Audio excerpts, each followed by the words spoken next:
안녕하세요 친구들. 오늘은 우리 4단원의 8차시 마지막 수업을 하는 날입니다. 4단원 내내 우리 논설문에 대한 공부를 했고요. 지난 시간에는 논설문을 쓰기 위한 기초 작업으로 주장을 결정하고 근거를 설정한 후에 근거를 뒷받침하는 자료들은 무엇이 있는지 우리 생각해 봤습니다. 139쪽에 여러분들은 표에 주장과 근거를 만들어 보셨을 거예요. 오늘은 마지막으로 자료 정리까지 세부적인 계획을 세우시고 실제 그 계획에 따라서 우리의 논설문 쓰기를 완료해 보도록 하겠습니다. 영상은 항상 강조하지만 처음부터 끝까지 보셔야 된다는 거 잊지 마시고 꼭 처음부터 끝까지 봐주세요. 자, 그럼 오늘 강의를 시작하겠습니다. 네. 오늘 차시는 4단원의 마지막 차시입니다. 마지막 차시인 만큼 여러분들 집중해서 보시고 논설문을 쓰는 과정의 마지막 부분이니까 여러분들이 했던 과정들을 다시 한번 돌이켜 보시면서 끝까지 정리를 부탁드리겠습니다. 자, 본 강의를 시작하겠습니다. 139쪽에 여러분들은 선생님이 제시했던 예시와 같이 주장을 결정하고 근거 3가지를 만드셨을 겁니다. 선생님은 일회용품 사용에 대해서 주장을 했고 근거 3가지를 만들었는데요. 여러분들은 여러분들이 필요한 상황에 맞는 새로운 주장을 정하시고 거기에 따른 근거, 주장을 뒷받침하는 근거 3가지를 기록하셨을 겁니다. 자, 기록을 하셨다면 140페이지에 근거에 따른 자료들을 제시하셔야 되는데요. 예를 들면 도표라든지 피해 사례를 그 근거를 뒷받침하는 자료로 제시할 수 있고요. 또는 그래프나 또는 있었던 일들을 소개함으로써 여러분들이 자료를 제시할 수도 있어요. 또 근거를 뒷받침하는 자료로 문제점들을 예시한 예시들이 가능할 겁니다. 도표가 됐든 사례가 됐든 예시가 됐든 그래프가 됐든 여러분들은 근거를 뒷받침하는 자료의 제시가 필요하다는 것 꼭 기억하시고 알맞은 자료를 선택하시기 바랍니다. 자료를 정리할 때 주의하실 점이 있는데요. 근거를 뒷받침할 만한 자료를 인터넷이나 신문에서 찾으면 좀 더 다양한 자료를 살펴볼 수 있고요. 정확한 수치를 담은 도표나 통계 자료를 찾으면 훨씬 더 신뢰감이 높아진다는 겁니다.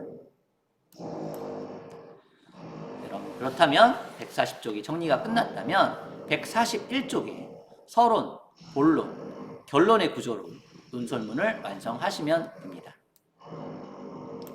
완성하실 때는 읽는 사람, 논설문의 특징을 생각하셔야 하는데 논설문은 읽는 사람을 설득하는 글을 목적으로 하는 글이고요. 따라서 읽는 사람이 어떤 사람인가를 생각하면서 글을 쓰는 것도 중요하겠죠.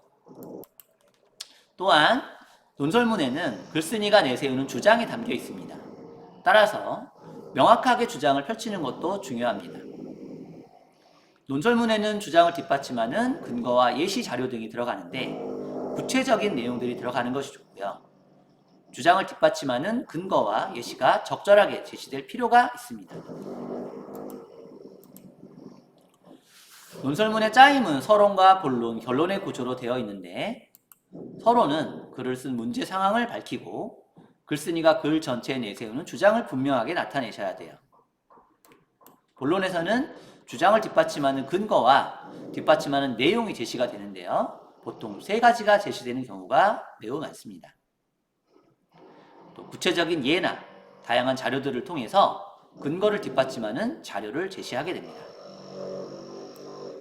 결론에서는 글 전체의 내용을 요약하고 주장을 다시 한번 내세우며 강조하게 되는데 이 부분이 마지막이 되겠습니다.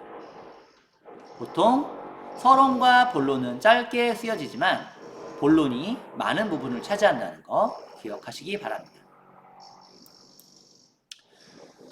논설문에서 쓰면 안 되는 표현들, 쓸 때 주의할 표현들이 있는데요. 첫 번째는 주관적 표현이에요. 주관적 표현은 사람마다 다른 취향이나 선호도 등으로 주장을 하면 논리적인 설득이 어렵기 때문에 사용을 하지 않습니다. 논설문에서는 개인의 생각이나 감정 같은 주관적 표현보다는 사실을 있는 그대로 드러내는 객관적인 표현을 사용하게 됩니다. 모호한 표현도 잘 쓰지 않는데요.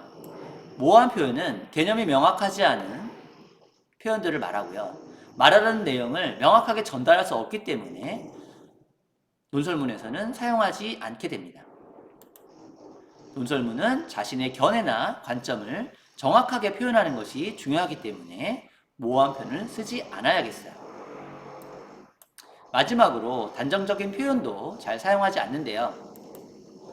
반드시, 절대로, 결코 등과 같은 단정적인 표현은 논설문에서는 매우 조심해서 사용해야 되는 표현입니다. 사용을 해도 되는 경우가 있지만 이런 경우는 극히 예외적으로 일부일 뿐이고요. 대부분은 반드시, 절대로, 결코 등과 같은 표현들은 사용하지 않습니다. 자, 오늘 8차시 강의를 모두 마치는데요. 141쪽 논설문 쓰기 마무리 꼭 해주시고 논설문의 서론과 본론 그리고 결론의 구조를 생각하면서 글을 써주시기 바랍니다. 주관적 표현이나 모호한 표현, 단정적 표현은 없는지 확인하여 수정하시고요. 확인이 끝났으면 141쪽을 선생님께 제출하시면 되는데 등교 수업을 할 경우에는 담임 선생님께 직접 제출하시고 원격 수업일 경우에는 선생님으로부터 안내된 게시판에 제출하시면 됩니다. 자, 우리 8단원 수업 모두 마쳤는데요. 여러분들 모두 수고하셨어요. 안녕!